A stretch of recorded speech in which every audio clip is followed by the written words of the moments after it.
All right, welcome everyone. Hello and welcome to my live stream for today. My name is Terry White, Worldwide Design and Photography Evangelist for Adobe. It's my pleasure to be streaming to you live today, and we're going to be talking about blend modes in Photoshop. Something that we do all the time, but never really talk about and explain. Maybe some techniques for the beginners or people that are new to blend modes, things that you should understand and get a better grasp on how they work and when to use them and which ones to use. Now, this has gotten a lot easier in the latest version of Photoshop because at least you can hover over them to kind of see what they're going to do. But again, it's, if you don't know which ones to try, it's always hit or miss. You're just going through and hopefully you get the right one, or hopefully you get something that does what you need it to do, and hopefully it looks the way you want it to look, and that's it. So with that said, we're going to go ahead and dive right in. So I see some folks piling in on YouTube and Behance, hey Victoria, and also some folks joining me on Twitter. So thanks for being here, and thanks for supporting the live streams, and hopefully you're learning good content that you can go back and apply immediately. So with that said, let's go ahead and pop over to my desktop. I've got Photoshop open, but no document open, no image open, and we're going to just dive right in and talk about 4 of the blend modes that I think everyone should know, and some tips and techniques on how to use them. Let's start off with an image of this guy here. Now, these are all Adobe stock images, and I created a new library yesterday, my Adobe Live 2020 library, because I know even though sometimes I may show the same technique, more than once, but no one really wants to see the same images over and over again. So I try and do my due diligence of making a new library and adding new images to it that I'm using for the first time, so that we can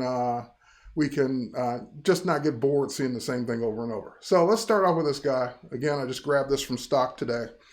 And well, there are a couple issues that I would have with this photo. First of all, it's just a little too green. That's just a separate issue. This image just seems to have a color problem. But more than that, and what I'm really referring to and what we're going to do with the blend mode is we're going to adjust it so that he's not so dark, so that we can lighten the image. Now, there's several ways to do this, and I would typically show you how to do this using Camera Raw or the Camera Raw filter, or show you how to do it in Lightroom with exposure. There's all kinds of ways to do this, but again, today is about blending mode, so I'm going to show you the blending mode way to do this. And so never think, oh, Terry's showing this way, it must be the only way, or he doesn't know the other way. Nope. It's just today we're doing blending mode. So I do know other ways to do things. So the way we would have done this back in the day, without all the new ways of doing it with Camera Raw and the Camera Raw filter, is I would have just used the blend mode. And there's 4 blend modes that we're going to talk about today that I use all the time. Now, they're not the only 4, but they're the 4 that I would probably say get used the most. So in order to use a blend mode, you notice that my blend modes options are grayed out, because it says normal, but it's grayed out. I can't choose anything, because in order to use a blend mode, you have to be on a layer. You can't blend the background because there's nothing to blend it against. And for those of you who are new, that is exactly what a blend mode is. It blends one layer over the top of other layers, or a single layer or above other layers. So blending the two together. So in order to do this, I'm just going to simply duplicate this layer. I'm just going to go ahead and drag it down onto the new layer icon, and that will give me a copy of it. And now my blend mode options are available because I am on the top layer, the background copy. And we're just going to call this layer, just so we know what it is. We're going to call this one the lighten it up layer. That's what we'll call it, so we'll know what it's going to do. Now, again, what's nice about Photoshop in its current version is that you can just hover over the blend modes and see what they do. So you can just quickly see what they're going to do.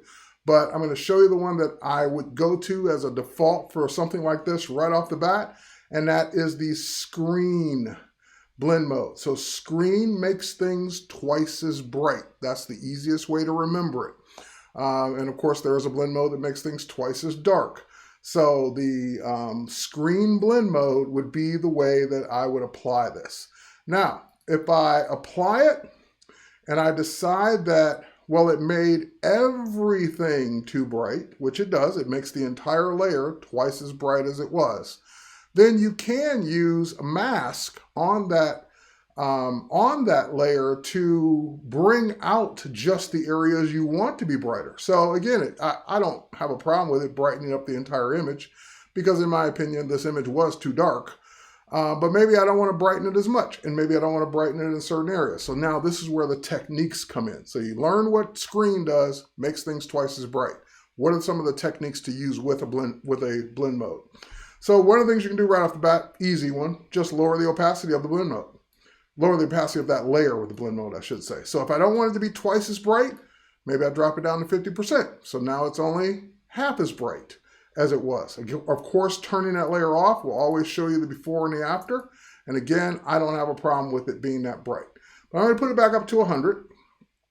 And another technique is to hide what you did and then expose it so that you can just see parts of where you want it to be using a mask. So the layer called Lighten It Up is just simply a duplicate with the blend mode of screen applied to it. And if I were to want to hide it, I would come down to the Add Layer Mask icon down here on the right-hand side. And before I click it, I'm going to hold down my Option or Alt key, because if I just click it, it's just going to add an empty mask. When you hold down your Option or Alt key, you're telling it to, Rose is asking a question, just wondering if you could do a how to make libraries in Photoshop. Sure, I can do that. It's actually pretty easy. But anyway, back to what we're saying. So if I hold down the Option or Alt key, what that's allowing me to do is simply put a 100% dark mask or mask that covers up the entire layer. So we're back to square one. It's as if I did not have the Lighten It All. So now that I've covered that up, what I can do is I can use, for example, my mouse, which I don't. I use my stylus, and I can just expose or paint white in the areas that I want to be brighter. And again, you can always turn down the whole layer if it's too bright, but that way you can pick and choose where to go. Maybe he's a vampire. Thanks, Ryan. I like that. All right, so all right, I'm going to go ahead. And I'm already on my default color of black and white, so white and black. So white is my foreground color. I'm just going to switch to my brush tool. I'm going to hit the letter B. And we're going to come over here with the stylus. I'm going to make my brush, let's see if I can get the brush size. I'm just going to make my brush bigger. There we go. And maybe zoom back down a little bit. And just so you guys can kind of get a feel for what I'm doing, I'll show you my hands cam here. And I'm just going to go ahead and paint in wherever I want this to be brighter. So if I didn't want the background to be brighter, for example, then I could just paint in just his skin tones. And of course, wherever you paint, that's where it's making it brighter. So if you go outside the lines, you're making the background brighter again. So you can switch to black, just hitting the letter X.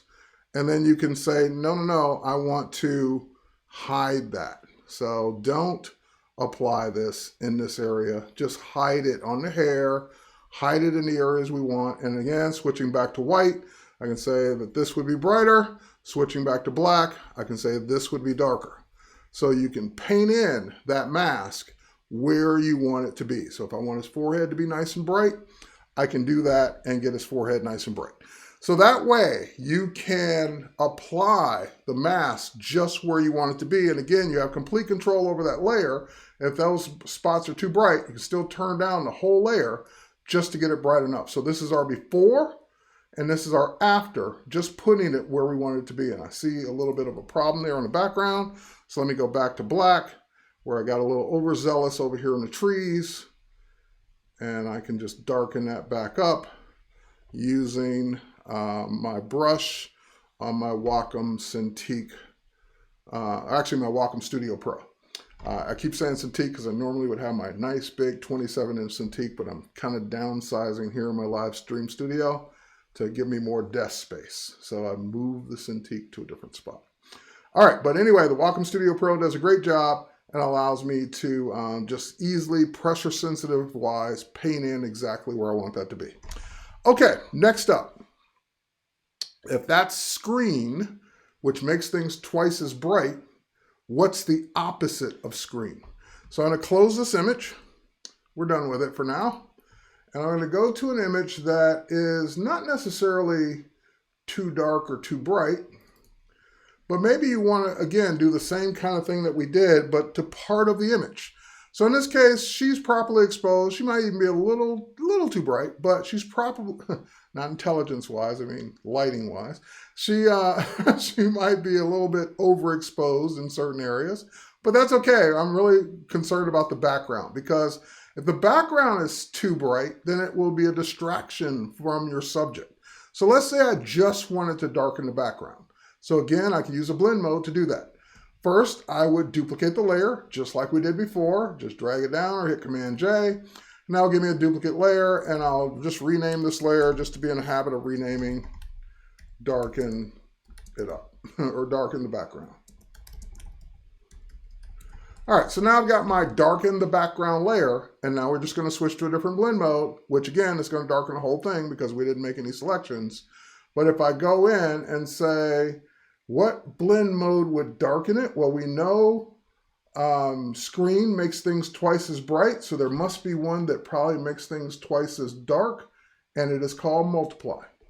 Multiply will make things twice as dark. So that way, it made everything darker. I like what it did to the background. I just don't like what it did to her.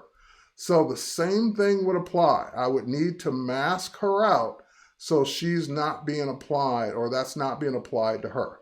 So how would I do that? Well, I need to make a selection of her. So the easiest way to do that would be to go to my select menu, and now it's a command. You don't need to click on it on the control panel anymore. There is select subject has made its way into the select menu. So when I choose select subject, that will go ahead and make a selection of her. And again, I'm not worried about it making the hair just perfect and her hair straight, so it makes it easy.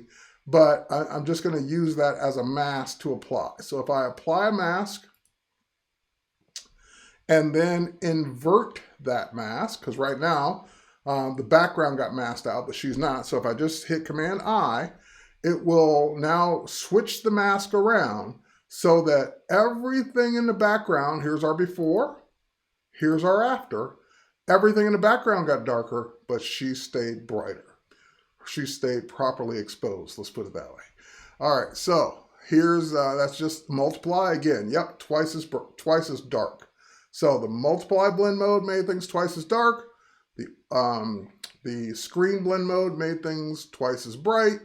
So what's next? Let's go in and take a look at,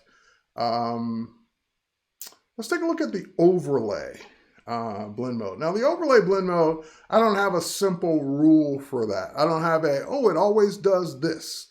It does always do what it does, but it's not as easy and as simple to explain. So let me close this image, and let's go to one where we want to play with light. Maybe this one. Is that the one I want? I think that's the one I want. Yeah, it must be the one I want because I don't see anything else. All right, so let's say that we want to, let's say that we only want to brighten the background, which we already know how to do that. We can use screen, overlay, but we want to, we can use screen, but we want to do it in a particular shape, or we want to do it as a light source. So here's what we're going to do. We're not going to duplicate the layer. We're just going to create a new empty layer. So now there's a new blank empty layer on top. And then I'm going to use my elliptical marquee, and I'm going to draw an ellipse from the center. I'm going to hold down my Option or Alt key so it does it from the center out. And then I can get just a nice big oval that we're going to use for the background. Now I can move this oval around. I can do whatever I want. It's on its own layer. It's not going to hurt anything. And I'm going to fill it with white. So just going to go ahead and Option Delete to fill with the foreground color. So now I can deselect that. So hit Command D, PC Control D, and I just have a white ellipse on its own layer. Now, I don't want it to be hard edge, so we're just going to go ahead and blur that layer. So we'll go to our filter menu. We'll choose blur, Gaussian blur. And again, you can play with the amount all day long. We can get it nice and blurry, nice and soft to act like just basically a spotlight. All right, so now that I got my spotlight in place, the next thing we're going to do is we're going to move it over the subject, and we're going to switch it to the third blend mode, which is overlay. So if you switch to overlay, you're going to see exactly what it does. It just creates that white spot as an overlay. So it's like, oh, you know, if you animate that in After Effects, then you would have moving light moving around your subject. Okay, here's the problem with it. I like what it's doing to the background because I'm controlling where it's doing it. I'm controlling doing it in a spot. But I want to only do it behind her. Ooh, okay, so let's say, for example, put it here. Right now it's brightening up her, which is overexposing her. And I want, in a sweater, skin tones, everything's just too bright. But I only want that to apply to what's behind her. So what I can do is go back to the subject, which is the background, and I can select that subject. So again, select. Subject is now a command under the select menu.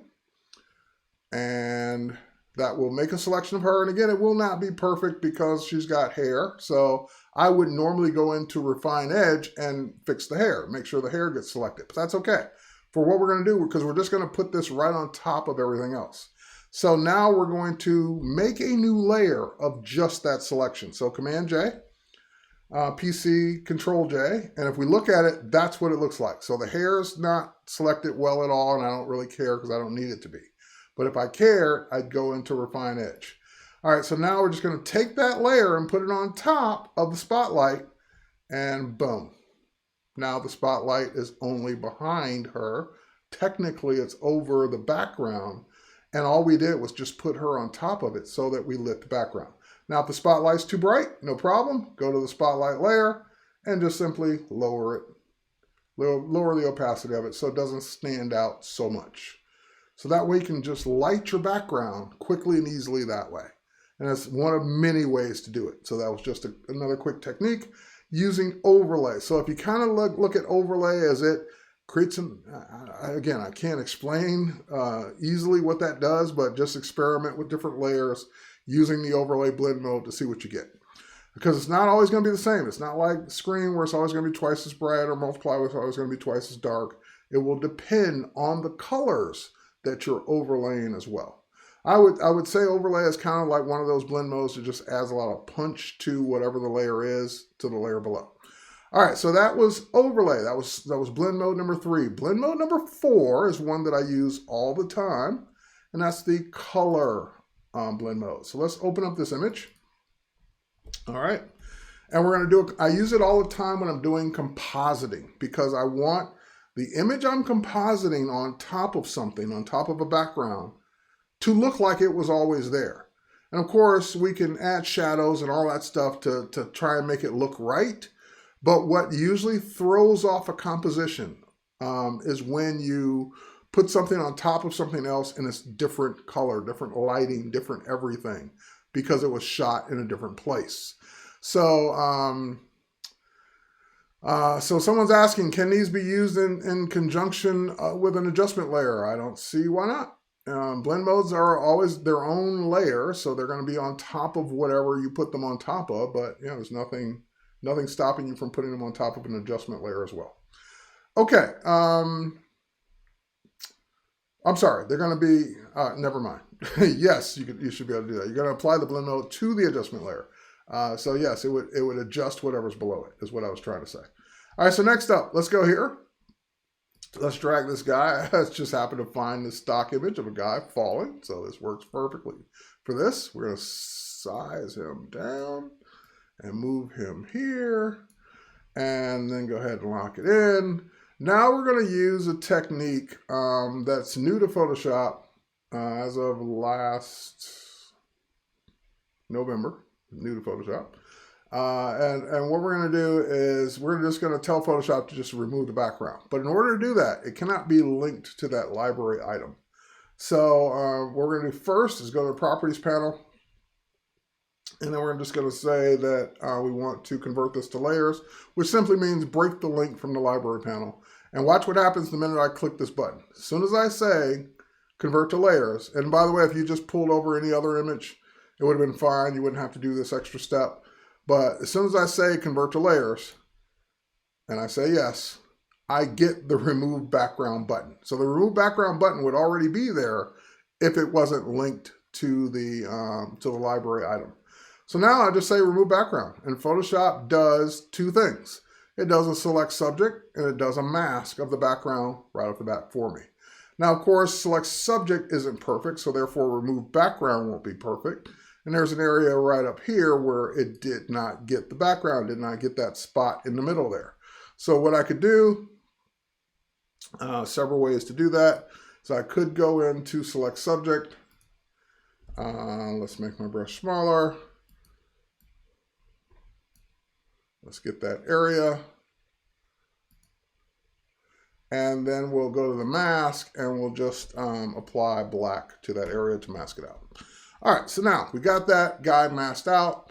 And here's the problem with any time you're compositing literally two things you put together that weren't obviously photographed together, is that the lighting of one is going to be different than the lighting of the other. So looking at this scene, this is kind of maybe middle of the day, sun's about to go down or come up. I think it's probably going down. And we look at him, and he's got some very bright shoes on. You know, we can see the soles of the shoes. That really wouldn't look that way in the sky. We see his face, and his face is very naturally lit from wherever it was photographed, probably in a studio. And it just doesn't look like this was really happening against this scene. So to make it look like it really happened against this scene, we're going to use the scene itself to apply a color blend mode to the subject we just put on top. So to do that, we're going to go in. First, I need a selection that's the same shape as him. And luckily, I have a mask to do that. All I have to do is hold down my command key and click the mask. And that will make a selection of our guy. So I just made a selection that's exactly the same as the mask. So now I can go to the background with that selection still in place and make a layer of that selection of the background. So in other words, take this outline of the guy on the background, cut it out, and make its own new layer. Not cut it out, but copy it onto its own new layer. So that way I can just go ahead and say Command J. And if we were to look at that new layer, this is what it looks like. It's just a silhouette of the sky of this person. And now we're going to take that silhouette of the sky and move it up to the top. So it's above everything else. So basically it covers them up. So again, this is our silhouette of the sky. If we turn it off, we can see everything, but it's just covering him up in the same exact pattern as the sky. And now we're going to average the colors in that, because if you look at that, typically it would be okay if it was just colors like the blue and the beige of the sky, but there's also would be some buildings in there from underneath, or some stuff that would be underneath that would have gotten captured as well. So if we were to turn that off, all that stuff would be in there as well. So we don't want that. We don't want, here, let me show you. Yeah, we don't want that stuff at the bottom. All right, so what we'll do now is we'll take that layer on the top and we'll call it our match color layer. And we'll take our match color layer and we're just going to go to our filter menu. We're going to go to blur and we're going to choose average. So what that does is it says take everything that's selected, take everything that's on this layer, and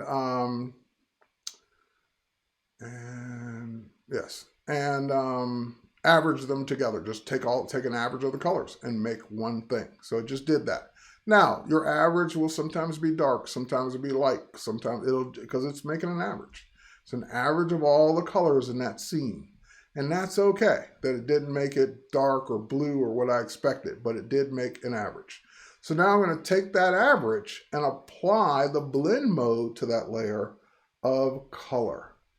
And when you apply it, it's going to look off. It's going to look like it's too much, because you got to remember that's 100% of that color. So if we look at it, that really just took all the color out of his face, and we don't want that. We don't want this to be a black and white hovering over the sky, we don't want that. But we do want a mixture of that color. So we want that blend mode to apply to our subject, but not at 100%, because it wouldn't be 100% of that solid color. So what we'll do is we'll just simply lower the opacity of our match color layer to, I would say, what the sweet spot is anywhere from 35 to 30. So 30 to 35 actually. So if I do 30, that's turning it way down. If I do 35, that's probably about right. And again, it's a subtle change on this image, but usually it's a big change if the lighting's way off. So that's before, that's after.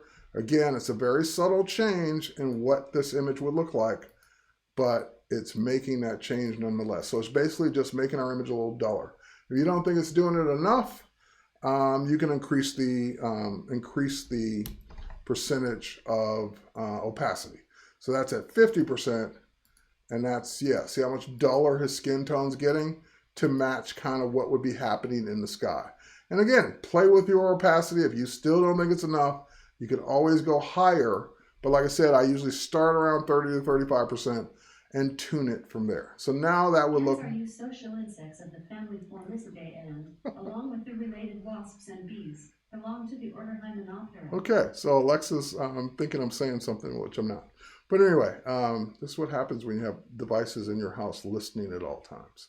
All right, but there you go. So, yes, Jesse, if you want to remove background with one click, it is going to be subjects with no hair if you want it to be one click. Otherwise, you'd have to go into Refine Edge. So until we get a Adobe Sensei powered Refine Edge or Select and Mask, it just, yeah, we're not there yet. Okay, so those are the 4 blend modes to experiment with. Always, those are my 4 go-to blend modes that always, get me there for most things I'm doing. Now, it doesn't mean I don't use any of the other ones. It just means I don't use them nearly as much as these 4. And I would say probably the 3 I use the most are multiply, screen, and color. Overlay sometimes, but that would be about it. All right, so I'm not seeing any burning questions. I'm seeing some confirmations there. We'll watch it. Nadia's going to watch it later. All right, and Ty loves the picture. I love it too. So I just, again, found these on Adobe Stock. All right, so with that said, I hope that you got something out of this. I hope that it was of use to you and it was fun to watch. Experimenting with blend modes and techniques to use blend modes, because it's not just applying the blend mode, it's applying masking and opacity and multiple blend modes together sometimes to create the effects and looks that you want that would be hard to do with just the image itself. All right, so with that said, I want to thank everyone for watching, and we will catch you on the next one. Bye, everybody. Have a good one.